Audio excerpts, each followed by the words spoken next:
नमस्कार मित्रों, आज हम इस वीडियो में बात करेंगे जीव विज्ञान के वो महत्वपूर्ण प्रश्न जो पिछले कई परीक्षाओं में पूछे गए हैं। तो वीडियो को सब्सक्राइब जरूर कर लेना। चलिए शुरू करते हैं। हमारे पास पहला प्रश्न है, प्रश्न नंबर 1, कोशिका का बिजली घर किसे कहते हैं? तो कोशिका का बिजली घर कहते हैं माइटोकॉन्ड्रिया को। देखो, हमारे शरीर की होती है, उस कोशिका का एक भाग होता है जो होता है माइटोकॉन्ड्रिया। उस माइटोकॉन्ड्रिया के अंदर क्या होता है, जो हम भोजन खाते हैं वो उपस्थित रूप में पहुंचता है और वहां पर ऊर्जा बनती है, इसलिए माइटोकॉन्ड्रिया को बिजली घर कहते हैं। मानव की सबसे बड़ी कोशिका कहाँ पाई जाती है? पर मस्तिष्क में। मस्तिष्क का भाग है पर मस्तिष्क, पर मस्तिष्क के अंदर जो हमारी सबसे छोटी कोशिका है वो पाई जाती है। प्रश्न नंबर 3, मानव की सबसे बड़ी कोशिका कौन सी होती है? जो की होती है अंडाणु। स्त्रियों के अंदर पाई जाती है जो एक जनन कोशिका है अंडाणु। ये मानव शरीर की सबसे बड़ी कोशिका है। सबसे बड़ी कोशिका कौन सी है? जनरली सभी जंतुओं की बात हो रही है, उस जंतुओं में सबसे बड़ी कोशिका है शुतुरमुर्ग का अंडा। जो शुतुरमुर्ग का अंडा जो होता है एकल कोशिका से बना हुआ होता है, इसीलिए ये जो होता है पूरे के पूरे ब्रह्मांड पूरे जीव जगत में सबसे बड़ी कोशिका के रूप में जाना जाता है।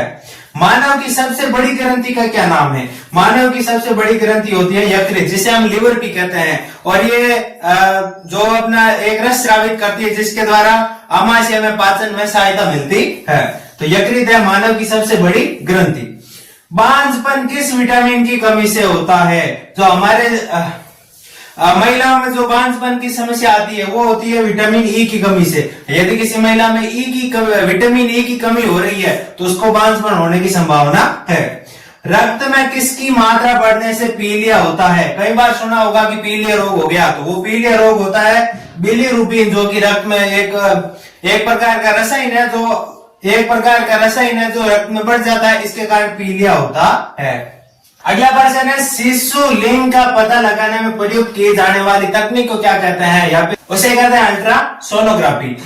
मलेरिया के उपचार में प्रयुक्त एंटीबायोटिक होती है, उसको क्या कहते हैं? क्लोरोक्वीन। पादप में भोजन बनाने की प्रक्रिया को हम क्या कहते हैं? उसको कहते हैं प्रकाश संश्लेषण।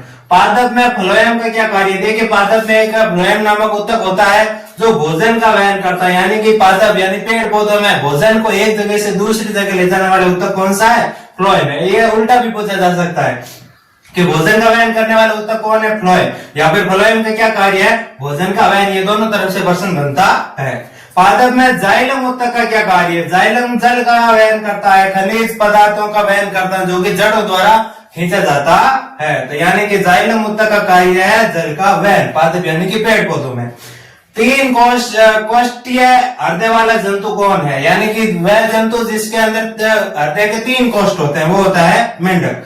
मछली के हृदय में कितने कोष्ठ होते हैं? 2। और मानव के हृदय में 4 कोष्ठ होते हैं। ये भी प्रश्न बनता है। तो मानव में कितने होते हैं? 4 कोष्ठ होते हैं। आलू में किस प्रकार का जनन पाया जाता है? आलू में अलैंगिक जनन पाया जाता है, जो कि होता है कायिक विधि के द्वारा होता है। यानी कायिक विधि वह होती है जिसके द्वारा आलू को काट के उसके भाग को लगाया जाता है। तो यहाँ पर कायिक विधि पाई जाती है और अलैंगिक जनन होता है आलू के अंदर। ओजोन परत किससे रक्षा करती है? ओजोन परत पराबैंगनी विकिरणों से रक्षा करती है। सूर्य से पराबैंगनी विकिरण आती है और उन पराबैंगनी विकिरणों को छान के सही प्रकाश हम तक पहुंचाने का काम करती है ओजोन परत। आनुवांशिकता का जनक किसे कहते हैं? आनुवांशिकता का जनक कहते हैं ग्रेगर जॉन मेंडल को। ये इंपॉर्टेंट प्रश्न है, आनुवांशिकता का जनक किसे कहते हैं? और ये भी बनता है कि आनुवांशिकता के अंदर मेंडल ने कौन सा पौधा लिया? तो इसने मटर के पौधे पर प्रयोग किया था। प्राथमिक उपभोक्ता कौन होते हैं? जो शाकाहारी होते हैं वो हमेशा प्राथमिक उपभोक्ता होते हैं। आंख की रंग किस कोशिका से पहचाना जाता है? शंकु। देखिए, आंख के अंदर 2 प्रकार की कोशिकाएं पाई जाती है, एक होती है शंकु और एक होती है शलाका। उनमें से जो शंकु कोशिका होती है उसके द्वारा आंख के रंग को पहचाना जाता है। मानव नेत्र की रेटिना में कौन सी कोशिकाएं पाई जाती है? एक तो शलाका और दूसरी शंकु। 20वां प्रश्न, मानव शरीर की मास्टर ग्रंथि किसे कहते हैं? देखिए, जो मास्टर ग्रंथि है उसे जो पीयूष ग्रंथि है उसको हम यहाँ पर मास्टर ग्रंथि कहते हैं, या फिर पीयूष ग्रंथि का दूसरा नाम है पिट्यूटरी ग्रंथि। देखिए, जो पीयूष ग्रंथि होती है वो 1 से अधिक कार्य करती है, 4-5 कामों पर नियंत्रण करती है शरीर में, इसीलिए इसको मास्टर ग्रंथि कहते हैं।